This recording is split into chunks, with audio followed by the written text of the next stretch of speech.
Yes, Honorable Chair, they are paying the rent. In all, they are supposed to pay about 157,000. As at now, they have paid about 149,000. So the only outstanding balance now is 8,000. And how long are they going to operate this building? Honorable Chair, the agreement started in 2012. But as we are speaking now, the project has still not been completed. It's only a section, small portion, which has been completed. Large section has been completed. My question is, they were supposed to operate it for 40 years. Now, if it's 2012, how many years gone already? 13. So when they complete it, will they still go for 40 years, or this 13 years is part of the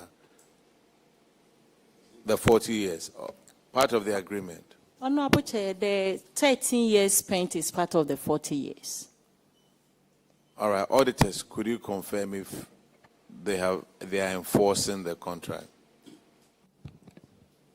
Yes, Honorable Chair. So they are enforcing the original agreement, and so far they have been able to recover 149,000 from the company. Thank you. All right, thank you very much. Akentin Apia Minka University, you are discharged. Now let's call University of Professional Studies, Accra.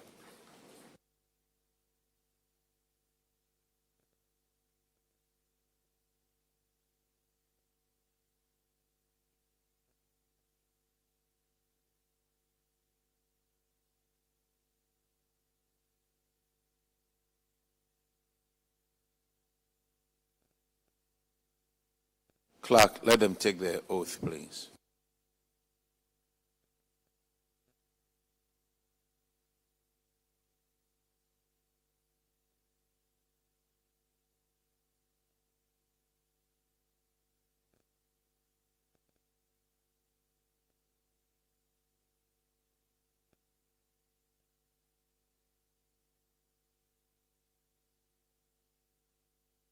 Okay. I, John Bekumens of Mauto, swear by the Almighty God that the evidence I shall give before this committee touching the matter in issue shall be the truth, the whole truth, and nothing but the truth. So help me God.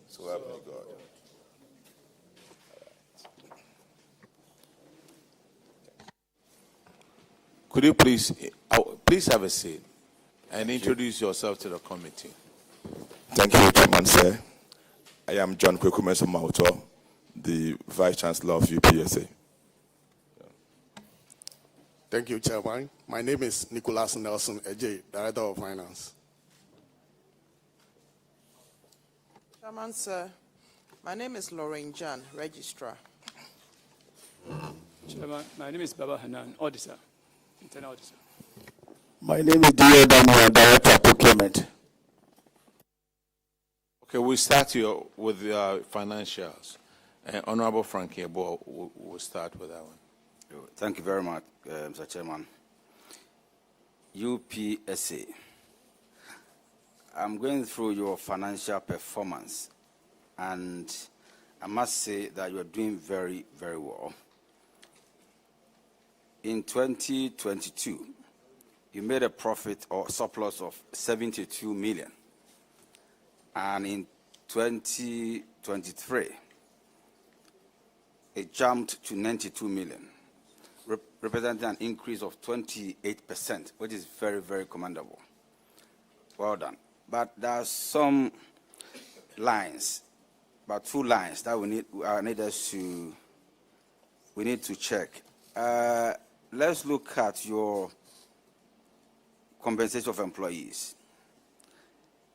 In 2022, it was 92 million, but in 2023, it jumped to 121 million. Is it the case that you employed additional staff or there was an increment in salaries. Thank you. Thank you, Chairman, sir. With your permission, I'll ask the Director of Finance to respond to this. Thank you, Chairman. Chairman, it was increase in salaries and then payment of adjoint lecturers. Okay, let's go. The last one here. Let's go to goods and services. That increased by 96%. That's from 21 million in 2022 to 41 million in 2023. What accounted for that? It's also as a result of payments for our teaching and learning. When you look at our teaching and learning, we incur more expenditure on teaching and learning. And also our utilities. We pay so much on utilities, especially electricity. It jumped from around 2 million to 5 million. So this accounts for payments that we incurred on goods and services.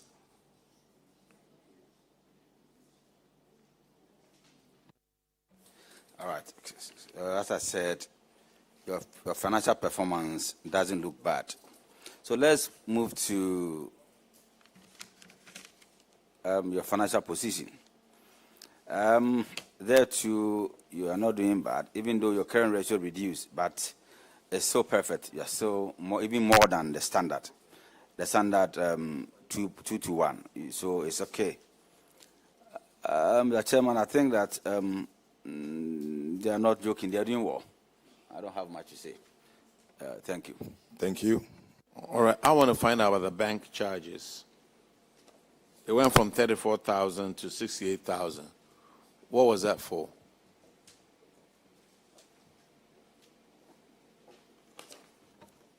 The bank charges are charges on our accounts. It's charges on our various accounts.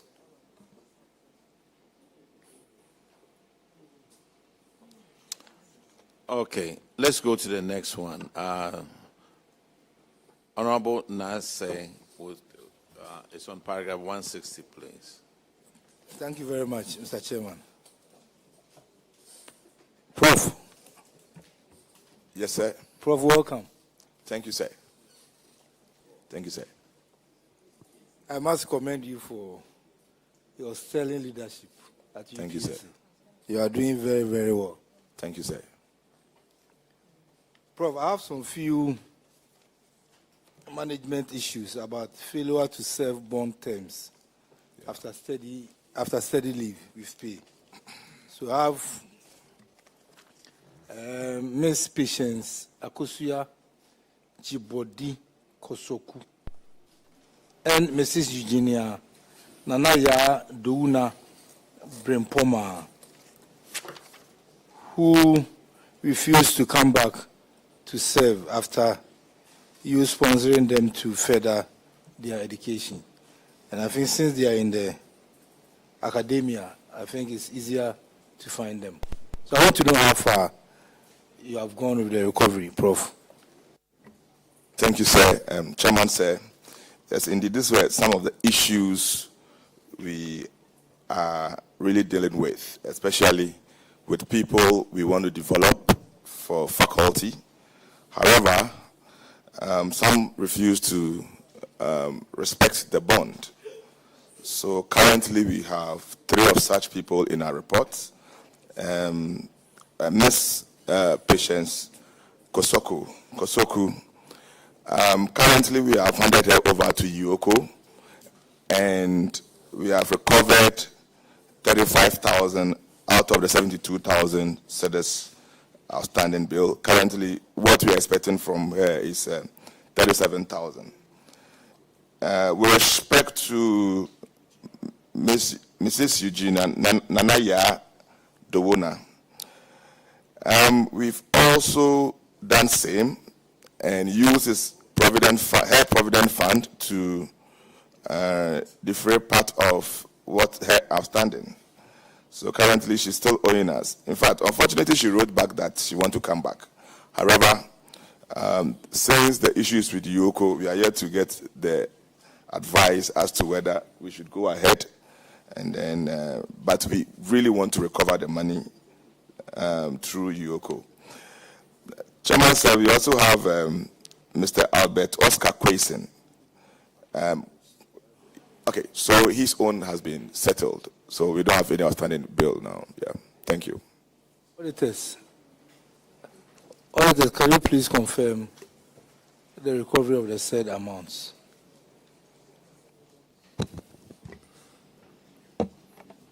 Honorable Chair, with this infraction, we have two names here. Patience Akosia Jibodi. As of now, we cannot confirm any additional payment that has been made. But with Eugenia Nanaya Douna, we can confirm an amount of 76,843.70 that has been recovered, leaving a balance of 440,387.42. Thank you. Auditor, please, can you go over again, please? So, with the first person, the amount to be refunded or to be recovered is 70,705. We do not have any evidence of any recovery in terms of that person. But the second person, Eugenia, we have 76,843.70 to have been recovered, leaving a balance of 440,387.42. Thank you very much, Auditor. Prof, I think you have to tender in the evidence of payment of Kosoku to the, thank you, sir, to the auditor. Thank you, sir. Okay. But evidence has to do with this Provident Fund. So we've all agreed that we use this Provident Fund to defray part of the amount. I think we need to finish the reports with that. No, I mean the first person. That Kosoku. Kosoku. Yeah, Kosoku, yeah. Okay. Yeah. All right. Thank you very much, Prof. You're welcome. Thank you very much, sir. I wish there would be a course that we could teach the universities on how to retrieve steady leave money, because that's the problem for all the universities. Anyway, the next infraction is on paragraph 167. Honorable Shirley Che will take that one. Thank you, Honorable Chair. This infraction is to do with unearned salary to the tune of 6,656 Ghana cedis. The auditors noted that one Albert Oscar Quason, a former employee of the university, who vacated post on February 2023, was wrongfully paid an amount of 6,656.32 Ghana cedis. Management, your response to the auditors was that you intended to use his Provident Fund to pay this amount. Can you please tell the committee if you've done as you wrote to the auditors? Thank you, Chairman, sir. This has really been done. The amount has been settled through the usage of his Provident Fund. Auditors, can you please confirm? Honorable Chair, the Provident Fund was used to recover the amount. But I have to indicate that with this one and then the earlier one that we mentioned, yes, the amounts have been recovered from the Provident Fund, but the recommendation was that they should pay it into the Aegis Recoveries account. UPS is subvented, and their salaries are paid from the consolidated account. And so those monies must be retrieved from the Provident Fund and paid into the Aegis Recoveries account, and that is yet to be done. Thank you. Prof, you understand that, right? Chairman, sir, management has directed the Director of Finance to do that. Yes, sir. And, Director. Director, you're under the bus now. Why haven't you done it? Chairman, we were having some challenges with payment of our adjunct lectures. So we use the money to pay our adjunct lectures. Director. We will try and refine pay to the Director. Director, this is not about trying to pay for it. We are giving you 30 days. Pay that amount of money into the consolidated account that they told you about. Director. Well noted, Chairman. The whole country is looking at you. Director, if you make a surplus of 92 million Ghana cedis and you are supposed to pay 6,600, and then you sit here and say that, you were to pay your adjunct lecturers with the 6,600. Meanwhile, you have a surplus of 92 million. Madam Chair, we will pay. We will pay into the consolidated fund. All right, the next infraction is on paragraph 172, and Honorable Kinney will take care of that one. Thank you, Chair. This infraction has to do with failure to use Ghana Electronic Procurement System, GANEPS, in procurement activities. The Auditor General noted that all procurement activities for goods, works, and services undertaken by the university were not processed through the Ghana Electronic Procurement System, and directed that management should take necessary steps to implement GANEPS. Has that been done? Chairman, sir, it's been done since October 2024 till date. Auditor General, can you confirm that? Yes, Honorable Chair, the now is the GANEPS. Thanks. Prof, you are discharged. Now let's call CK University of Technology and Applied at CK TEDM. All right.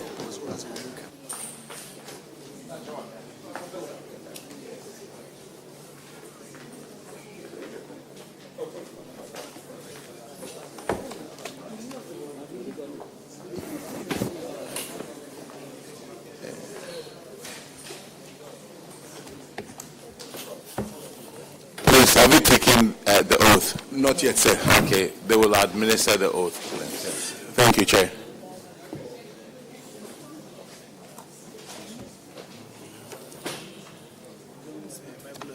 Bible. Thank you. Yes.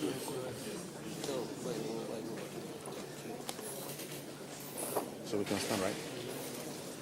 We need to stand for this.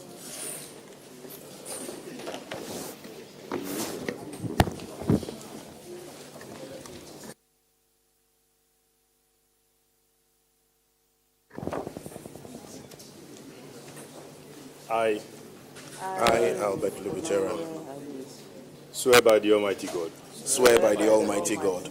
That the evidence I shall give before this committee. That the evidence I shall give before this committee. Touching the matter in issue. Touching the matter in issue. Shall be the truth. Shall be the truth. The whole truth. The whole truth. And nothing but the truth. And nothing but the truth. So help me God. So help me God. Could you please introduce yourself to the committee? Thank you, Honorable Chair. My name is Professor Albert Lubutera. I'm the Vice Chancellor of the CK TEDM University of Technology and Applied Sciences.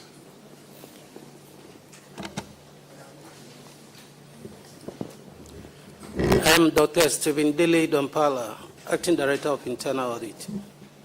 Yeah. I'm Ruth Kunonwe Ali, Acting Director of Finance. I am Gilbert Ansolina, Registrar.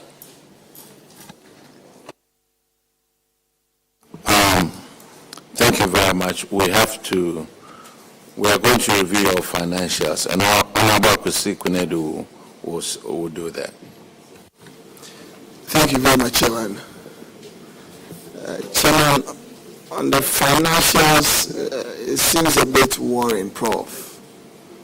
Comparing the year 2023 to 2022. And I'd like us to dwell on two issues. first and foremost, you are government subvented. So, but on the expenditure side, you also see employee compensation, which has increased significantly from 44 million to 56 million. What is the component and which categories of staffs are under these employee compensation aside the government subvention that we see in the account? Thank you very much, Honorable Chair. The CK Tedham University, as you know, is one of the young universities. And since 2020, we have not received significant financial clearance to be able to recruit. So we do a lot of the recruitment through part-timers and also through casual staff to help us run the system. So that we pay from our internally generated funds, and that's probably the high cost. Thank you. Okay, and also when you look at your other operational cost, that also increased significantly, Prof, about 83% as compared to the previous year. What is the component of the operating cost? If you are paying your recruitment through employee compensation, what other operational cost do you incur that has significantly increased this manner?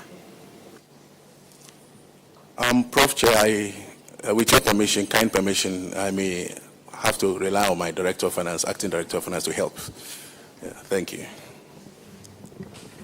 Thank you very much, Mr. Chair.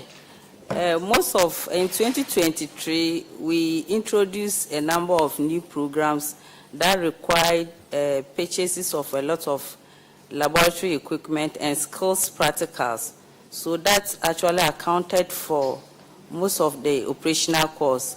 And also with the utility, especially electricity, and we also engage Garnet to provide us with internet service.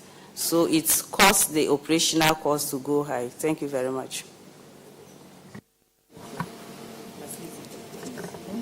Well, Madam, do you charge academic facility user fee and residential facility user fee? Yes, we do. Then probably that will be just opposed against your utilities, or once you are taking residential facility user fees. Because if you explain to me that because you purchase those items, if you look into the statement of financial position also, your current liabilities are increasing. They are increasing, and your current assets are reducing. So you cannot just oppose that to when you are paying off, because if your liabilities are increasing and your assets are diminishing, it means your gearing ratio is also deteriorating, and you can see that from the statement. So just opposing that becomes a bit of a challenge, because if you take that ought to go into paying of these utilities and also purchasing of these equipments for them all. Yes, that's right. Thank you very much. Even though we do the payments, we still owe because the overhead cost seems to be so high. So we do payments and we still have a lot of liabilities owing. As we speak, the internet, we've expanded the internet and we have about almost close to 800,000 still owing because of the increments in the utility bills. Thank you. When has the internet expanded? Because we are looking at 2023 financial statement. Prof. Chair, if I may come in as part of the high cost of the operational charges is because as a young university, our student numbers are really not high. Last year, our student population was about 4,000. And you know, we are typically a science-based university. We do not run social sciences or business. And so the numbers are few. And then the cost of running science programs are high. If you look at the equipment, you look at the reagents and the things that we need to do. Also, we are in a community where charging realistic fees is a challenge. We have one of the lowest school fees in Ghana, and yet the students are complaining. We have a situation where for hostels, for example, our hostel fee is at 20 23, I think was about 700 and something Ghana cedis a year. And the students are complaining.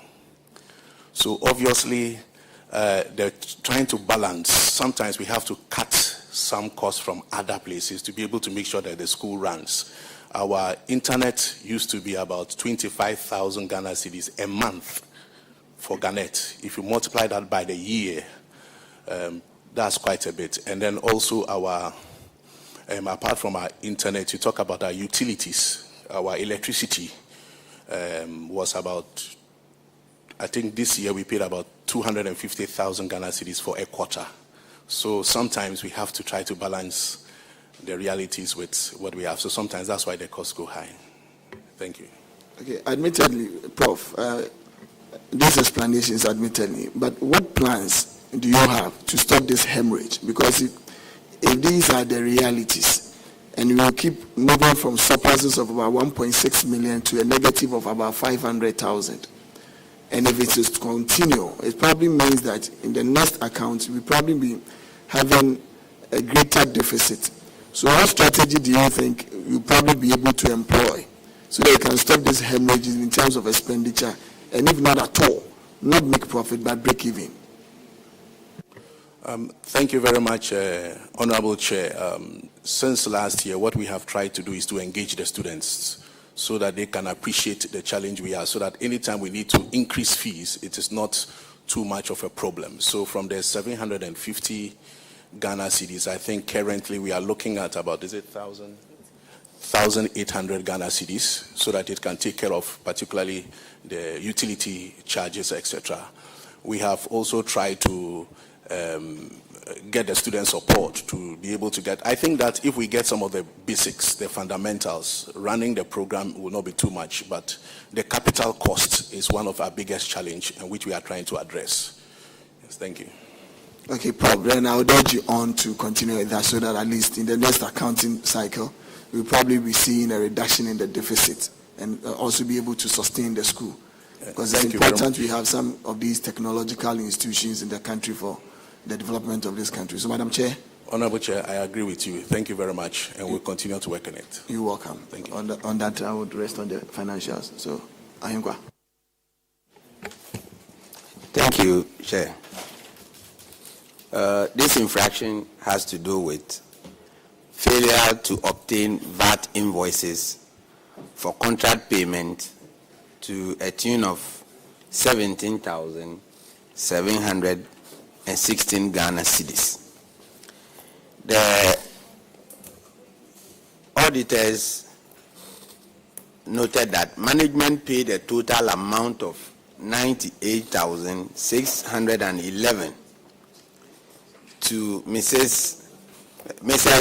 Gansed Enterprise for fabrication and fixing of metal doors and burglar-proof at Medical School Block, but failed to obtain a VAT invoice. So this resulted in the amount of loss I quoted earlier.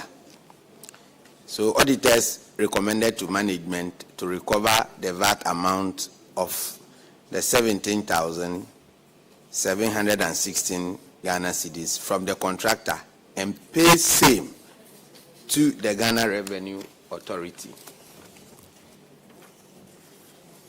Management response. Management responded that the VAT is not charged on works. But the auditor still stands that the agreement with reference number CKT-UTAS stroke VC stroke ETC stroke UC 0.8 volume 1.5 stroke 137 and dated 27th March 2023 provided for the contract price inclusive of VAT. The contract price inclusive of VAT was fully paid to the contractor, who is therefore enjoined to issue a VAT invoice and remit the VAT component to GRA. So now there are two conflicting stands. Management is saying that VAT is not supposed to be paid on the works done. And then the auditors are also saying that the VAT was inclusive. So once it was inclusive, the contractor has to remit that amount. What is your take? Thank you very much, Honorable Chair. I think that my review of this is that this is a goods and service contract, which normally do not attract VAT. Pardon? Sorry, it's work, sorry. It's work which normally do not attract VAT. Unfortunately, the letter we wrote, which the auditors are holding on to, specified that it was VAT inclusive. And I think that's where the challenge is coming from. But I think from the records we have, the contractor did not include VAT in the bill he submitted for us to pay. And that's why it's been difficult to charge him the VAT for it. Thank you. So what has happened? Have you complied by the directive of the auditors? Not yet. We have tried to explain to them our position that the bill that we paid did not include VAT. And therefore, it's been difficult to get VAT from somebody. We didn't pay him the VAT. The auditors, this is what he's saying, that the letter you quoted has no component of the VAT that you are claiming was inclusive. Do you have the letter here? No. The agreement letter, do you have it here? The letter. Honorable Chair. We need to get the letter. Honorable Chair, if I may.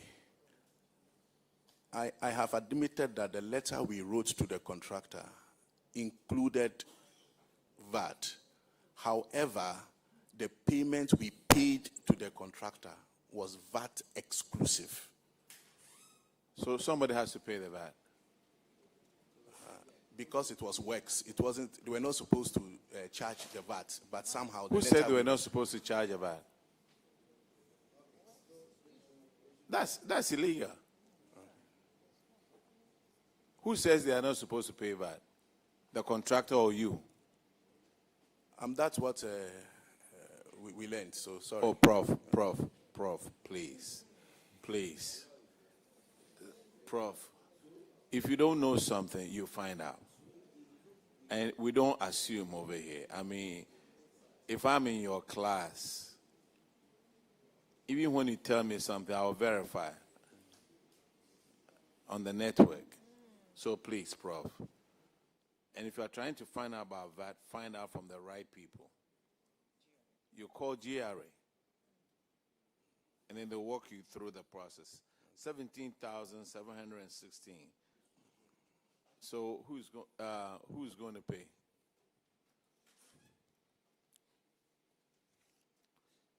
You should have collected from the contractor and also.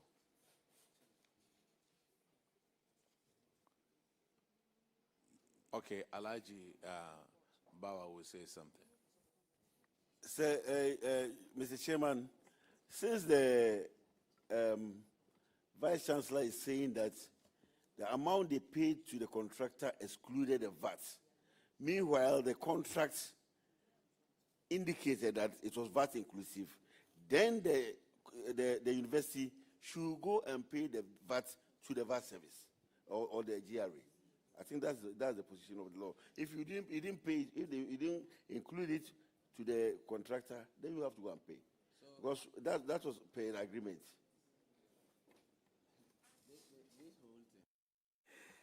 This whole thing is something. So how much was paid? How much did the institution pay to the contractor? Because the agreement letter has it as a component. So it's a bulk. So now your response, you are saying you paid the contractor without that component. So where is it, and how much did you pay to the contractor? Thank you, Honorable Chair. I may have to ask my Acting Director of Finance to give the details of that. Thank you.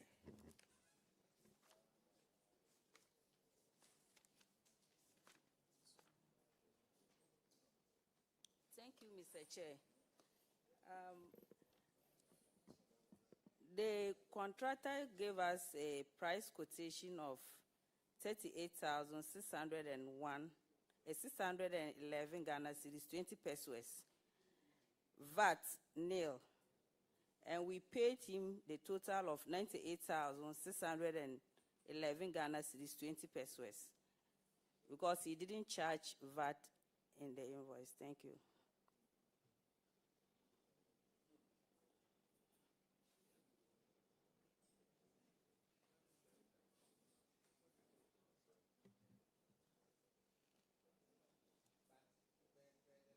Chairman, per the law, I'm going. Madam,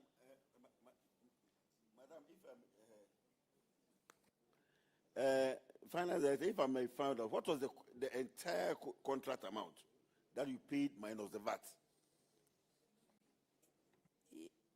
The entire contract amount, the contract is a works contract. I called the procurement officer to understand how this happened, and he said it was a works contract, which they do not charge VAT.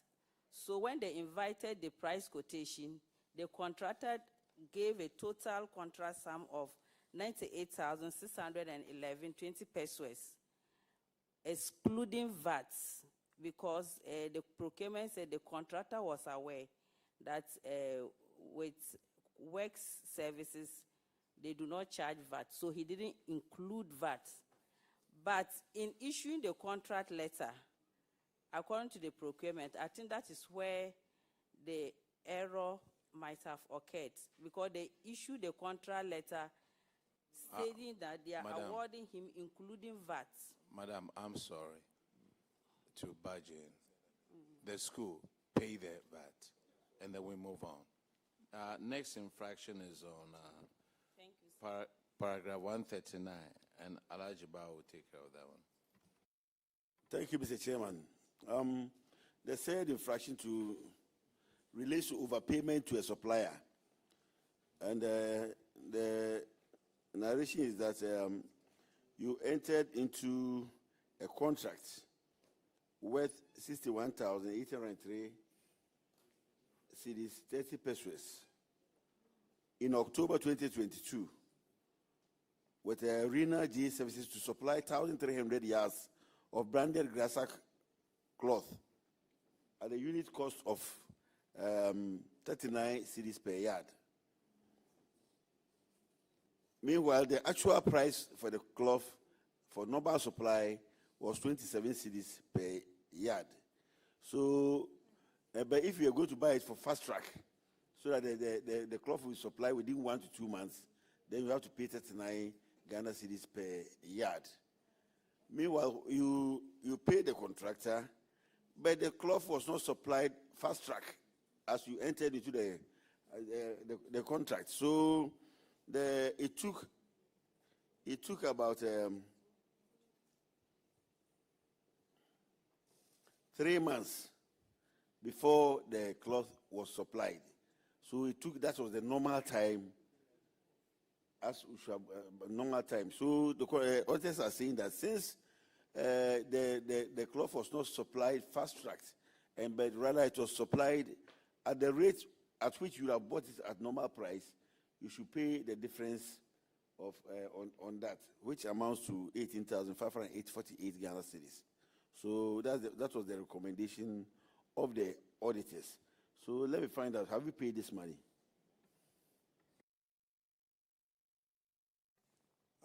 Honorable Chair, with your kind permission, I would like my Director of Finance to answer this one. Yes, please.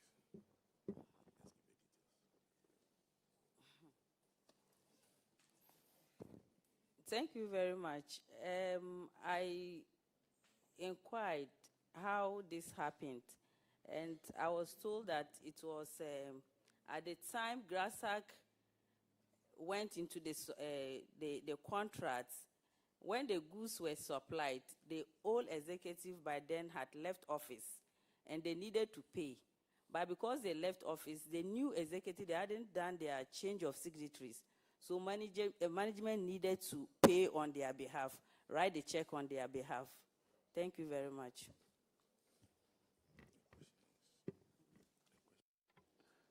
Madam,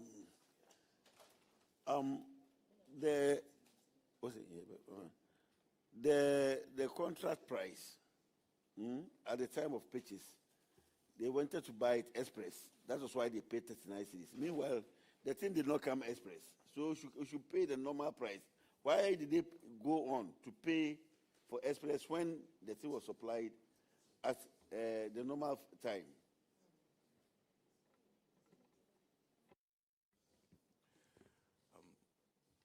Honorable Chair, I think it's an error that we need to get the money back from the contractor. I must add that the acting director of finance just took over office, so she's not privy to the details of what happened at that time.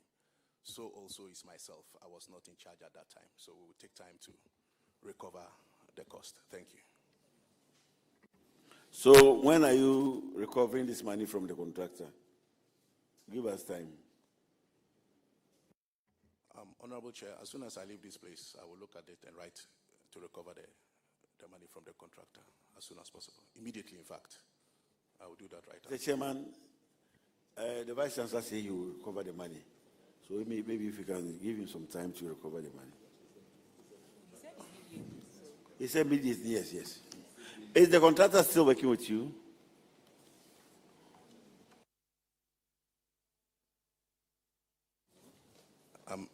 Honorable Chair, with your kind permission, I'm trying to verify the name of the contractor, but I doubt if he continues to work with us. Yes.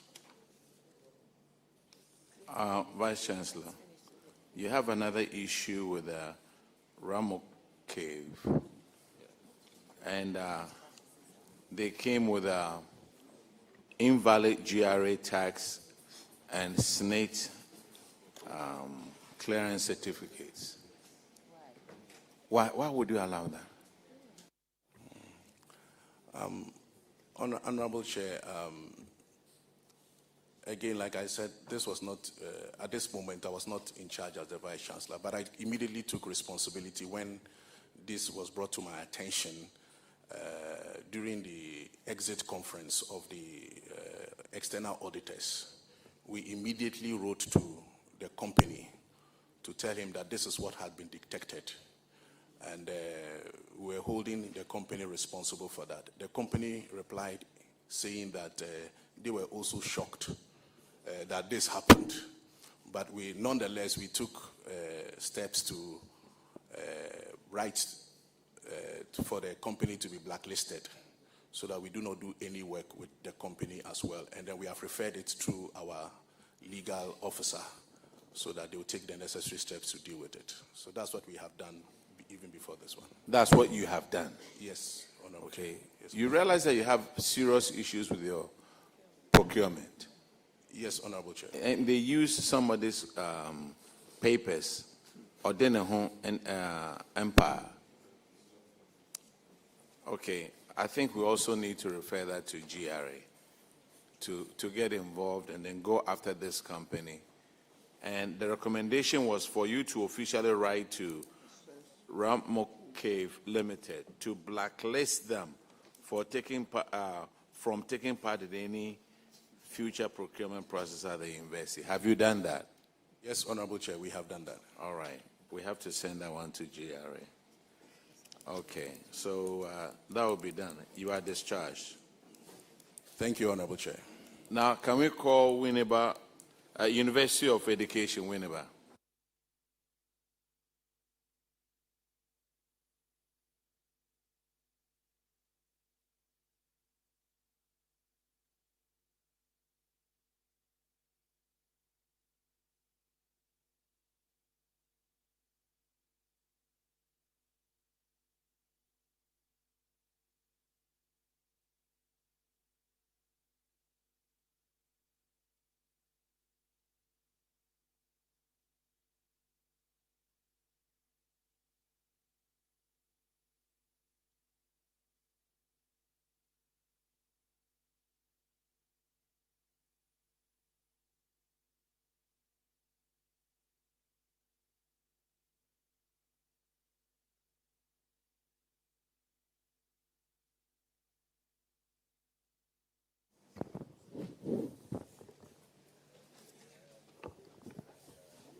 I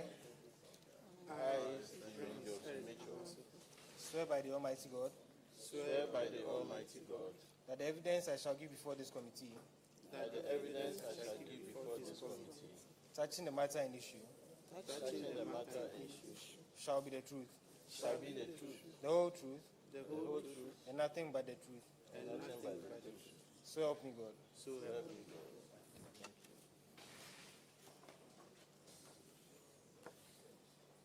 Would you please introduce yourself to the committee?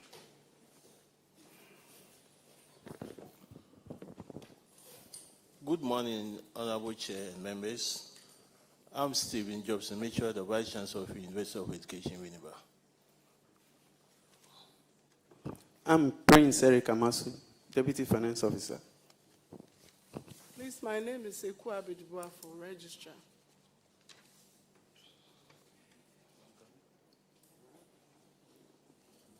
Good morning, Honorable Chair. I'm Senyo Akoli, Finance Officer. Good morning. I'm Charles Eden Bejura, Deputy Finance Officer.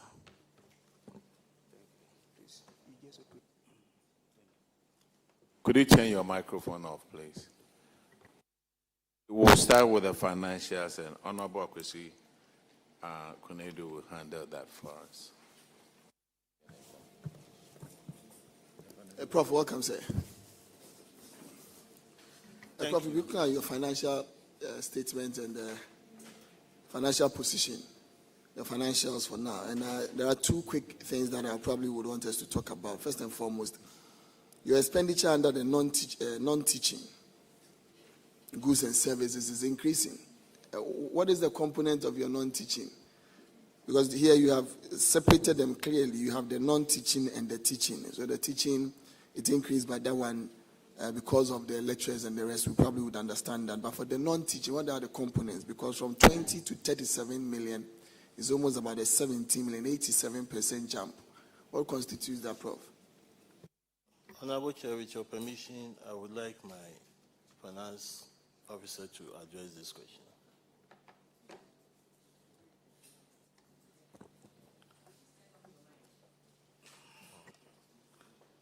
Thank you very much, Honorable Chair. That increase was driven largely by four main items. The major driver was staff training and development, which increased by about 7 million within the period under consideration. Then we also have repairs and maintenance, which saw about 1 million increase. Then we also have utilities, that also increased by about 1.2 million. And the final one was vehicle running expenses, which was also increased by about 1 million. So largely, those were the four major things that drove that increase. Thank you very much. Thank you, Director. But Director, the first item you spoke about was staff training and development. Wouldn't that sit perfectly well with your goods and services for teaching, rather than sitting with the non-teaching? Because for staff training, that will fit directly into teaching. Because if you have it under non-teaching, I think a bit curious. Thank you, Honorable Chair. Yes, if the training and the staff development related to teaching staff, then, Honorable Chair, that would have been the position. But this one was on local conferences and seminars for the non-teaching staff. Thank you. Okay, Prof. And the second one and the last one I would want us to look at is still this is personally greater worry for me because it keeps increasing. Your current assets are reducing, but your current liabilities are also reducing. Although I can see a movement upwards in your non-current asset, but the percentage as compared to that of your liabilities and commensurate, 23 against 58. And if also your assets, current assets are reducing, that is worrying because it means you're accumulating more debt, which is affecting your gearing, your current ratio. You look at it from 12 to 7.4%. So what are you doing to reduce these liabilities and build up more buffer to be able to meet your short-term obligations? Thank you, Honorable Chair. Yes, The major thing that shot up the payables or the current liabilities was payroll payables. At that time, by 31st December 2021, we were in arrears for almost 6 months. But Chairman, that has been reversed. As we speak today, we owe only the October payroll that we have to pay. Thank you very much. And on the receivables, so we've done.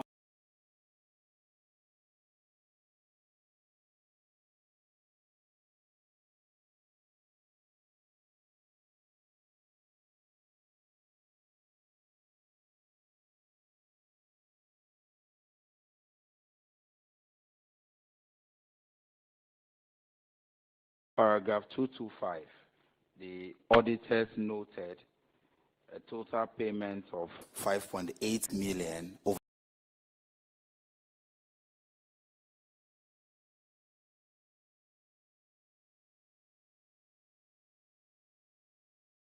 You indicated that the university, after the issue was brought to your attention, established a committee to investigate and further discovered that over 28 million was spent outside the budget on allowances to management members. Some people have been sanctioned.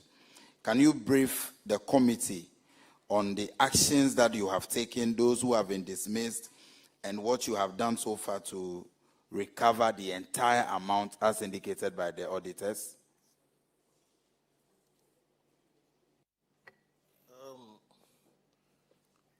Honorable Chair, the management and the council set up this disciplinary board to investigate it, and subsequently, disciplinary measures were meted out, to them.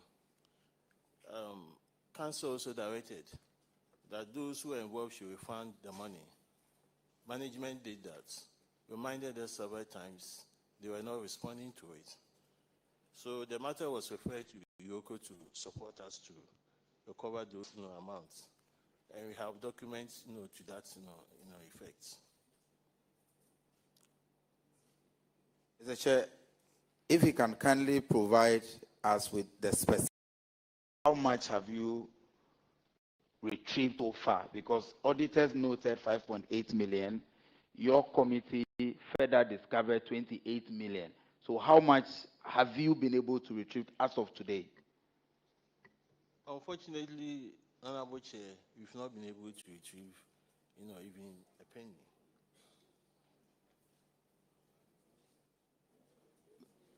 Mr. Chair, the auditors recommended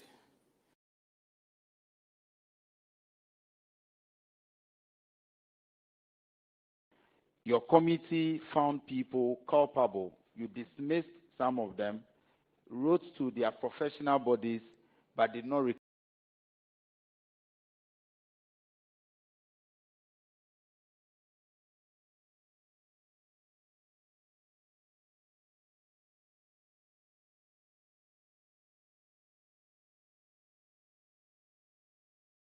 both to punish them and retrieve the money.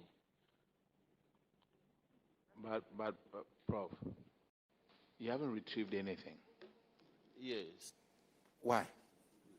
It is like you write to or you approach a debtor to pay you what owns you. And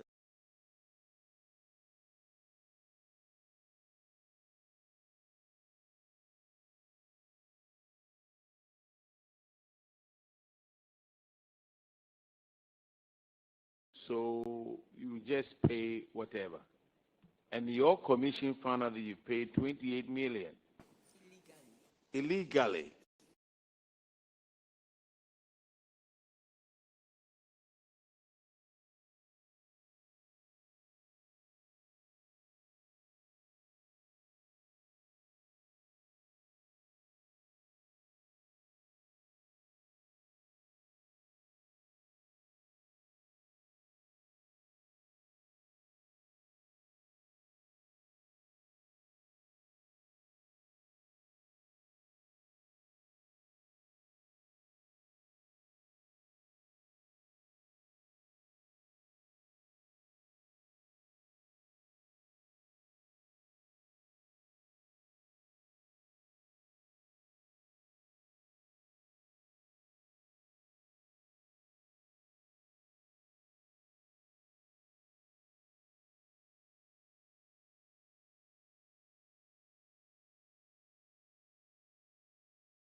constituted the honorarium payment? What activities warranted the 28 million inappropriately paid honorarium? What activities? These were activities that we deemed they were, auditors are saying they are illegal activities. Can you please be specific? Meetings, what actually constituted the payment of the honorarium to the tune of 28 million? I would like my effort to throw more light on that one. Thank you, Mr. Chairman. Thank you.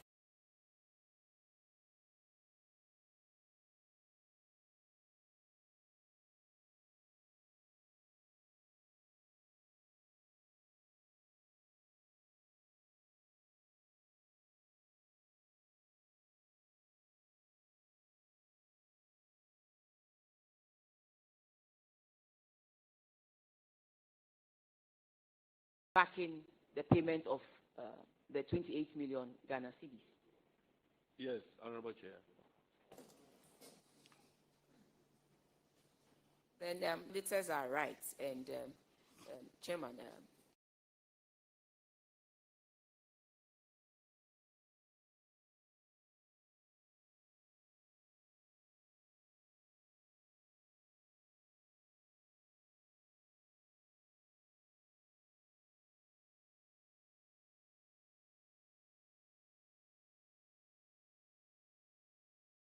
Anyway, let's move to the next one. What Yoko? Has Yoko already gotten involved? Yes. How long ago? Oh, but almost a year. Almost a year. Evidence that Yoko is involved. Did they give you any? Please, we do have evidence to that effect. Where is the evidence? We have the letters here. Yoko gave you that? That's letters that we wrote to Yoko. I have also been on WhatsApp communication with the officer who was assigned to it, and as and when they need us to provide further information, they invite us to do that. Sir, when Yoko gets involved, they will give you a letter that we are involved with this or we've taken these documents. They have been writing to us. Eh? They have been writing to us, especially when they need an officer to go and support them with, their investigations. Okay, then we'll allow Yoko to handle that and give the information to the auditors. Thank you very much. Oh, I've already referred to. Oh, AG will be better on that one. So Yoko can get involved. Attorney General will take over. Okay. Yes. Somebody has to pay 28 million. Hey, we need watch here between at all.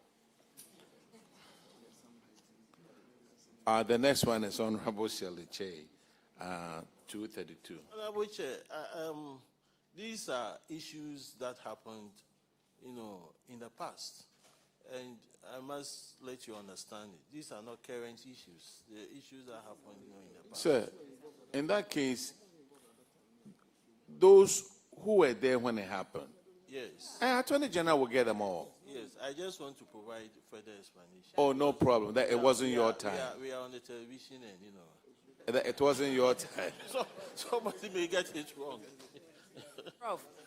Prof, respectfully, we mentioned that this report was for 31st December 2024. Thank you very much. And you also mentioned that you just assumed position. So clearly, everybody knows that this was not when you were there.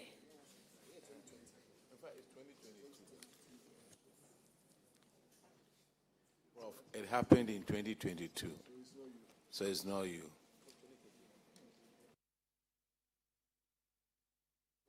Thank you, Honorable Chair. This is to do with the use of honor certificates totaling 400,000. The management paid an amount of 400,000, which they described as Vice Chancellor's additional protocol expenses to a number of stakeholders of the university on 17th January 2020. The amount was we are not able to ascertain if the amount was spent in the interest of the university, so those culpable were asked to pay. Yet again, your management response was that you've referred the matter to the governing council and you were seeking for a refund from those that were indicted. I would like to know, have you been able to retrieve the amount? No, Honorable Chair. I think it's all part of those honorarium, issues.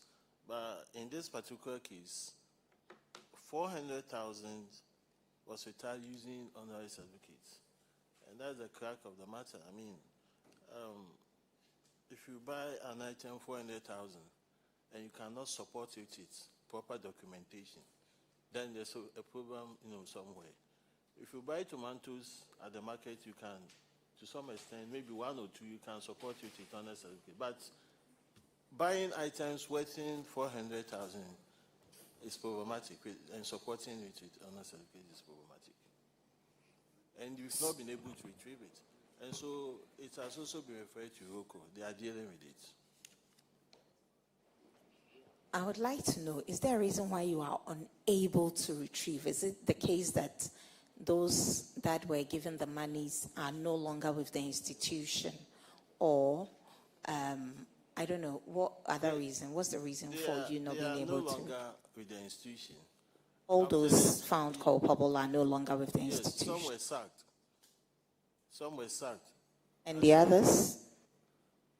In fact, the appointment were terminated. Some were, about 2 were interdicted. And so that was internal punishment. And that does not free them from the criminal aspect of the issue. And so they are supposed to refund the money. We've written to them, reminded them, but they are not responding. And so we referred it to Iroko. Okay, Prof, you've assumed office and you've seen the kind of infractions that have gone on with your predecessor. We hope that we will not have you seated here next time answering questions. So please put in measures that will curtail all these. Thank you very much. So this one is, you gave that one to Yoko, right? Yes. Okay. Then we'll also add it to the AG's, Attorney General's office. We'll recommend that they look into this one too and then prosecute whoever is responsible. The next infraction is on paragraph 237 on honorable pay too. Chair, thank you. This infraction is about unaccounted facility user fee, totaling 154,184 Ghana cedis were collected, and then that said amount has been misappropriated by one Mr. Frank Apo. The auditors suggested that, the recommendation suggested that you make every meaningful effort to, recover the amounts from him. As at February, Apo and Pius, there are two people, yes. As at February 2024, the auditors were saying that 130,883.17 has so far been recovered. And then the matter is with Yoko. So I want to know, what about the rest? Have you been able to recover, or still you've not done it? Honorable Chair, please, as at April 2024,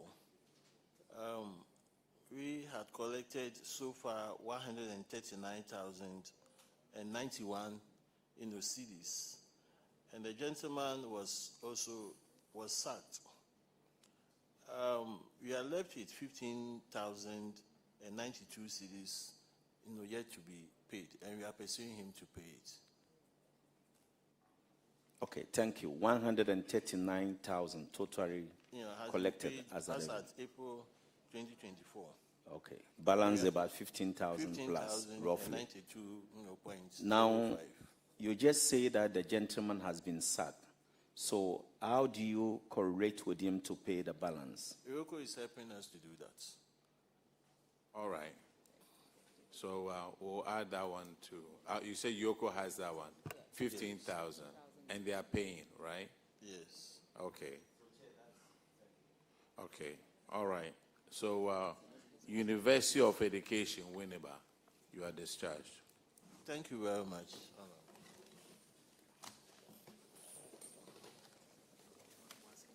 This time we call University of Media, Arts and Communications, Film and Television Institute.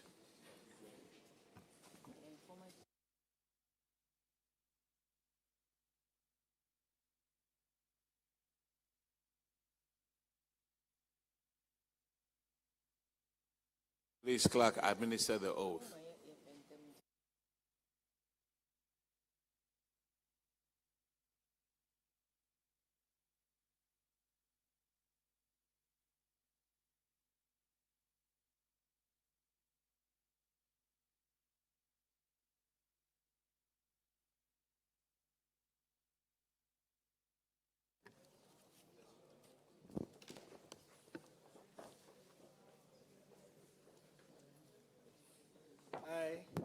I, Francis Obin, swear by the Almighty God. Swear by the Almighty God. That the evidence I shall give before this committee. That the evidence I shall give before this committee. Touching the matter in issue. Touching the matter in issue. Shall be the truth. Shall be the truth. The whole truth. The whole truth. And nothing but the truth. And nothing but the truth. So help me God. So help me God.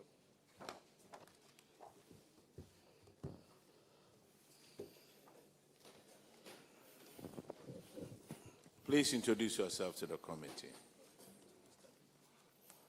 Honorable Chair, my name is Professor Samuel Manasseh Urinchi, Director of the Institute of Film and Television of UNIMAC, University of Media, Arts and Communication. Thank you. My name is Oba Penin Edu Oforiwa, the Acting Registrar of UNIMAC. Francis Obin, the Director of Finance. Emmanuel Brown, the Finance Officer, Institute of Film and Television, UNIMAC. Okay, Honorable Abna Sari, Osea Sari will take care of that. Yeah, thank you. What we have before us is just your financial performance and your financial position. You don't have any management issues. So I hope you keep it up, and then moving forward, when they come to audit you, it will just be your financial performance and position and not management issues. But I have a few quick questions that I want to ask you. I realized your fixed assets went down by almost 700,000. Did you sell some assets in your university? Yes, Honorable Chair, the difference came because of two areas. The first one is the normal depreciation, which we don't expect the difference to be so big. But the key significant difference that is coming on board is the fact that we had a number of studio equipment that had become obsolete. So management agreed with the auditors and they were impaired, and that explains why there is a huge reduction. So as management is through the budget window and also through Ministry of Education to make sure that we equip our labs so that our students can have the right laboratory equipment to operate with. Thank you. Yes, but well, I saw a fall in your assets, or you disposed some of your assets, and also you wrote off some through depreciation, and your revenue went up. So you had you moved your revenue from a total of 9.5 million in 2021 to 14.4 million in 2022. I hope in subsequent years you invested some of your revenue in some fixed assets, as we will see in the 2023 or 2024 reports. And I must also commend you that in 2021 you had a deficit position of 336,000 Ghana cedis, and then you reduced that and made some surplus of 129,000 Ghana cedis. I hope that trend is continuing. Are we going to see something different in your 2023-2024 reports? Yeah, Chair, we expect that it should continue. But unfortunately for us, for 2023, the bottom line in this case, the result, surplus though, but not significant, in the sense that if you come to IFT in particular, our major challenge, one, we don't have many students. The students are just about 600. But they are renting an office accommodation. So you go to our IFT, you see the structure there. There's one particular structure that belongs to a private person. And we are paying rent. Recently on the Vice Chancellor's table, there is a monthly demand rent to the tune of $10,000 a month, which of course can wipe any... On the article that talks about members of good standing. And to address that issue, it is important that as members of our party, you are supposed to pay your dues. It is only when you have paid your dues that you can take part in our internal elections and also stand to be voted for as an executive of our party.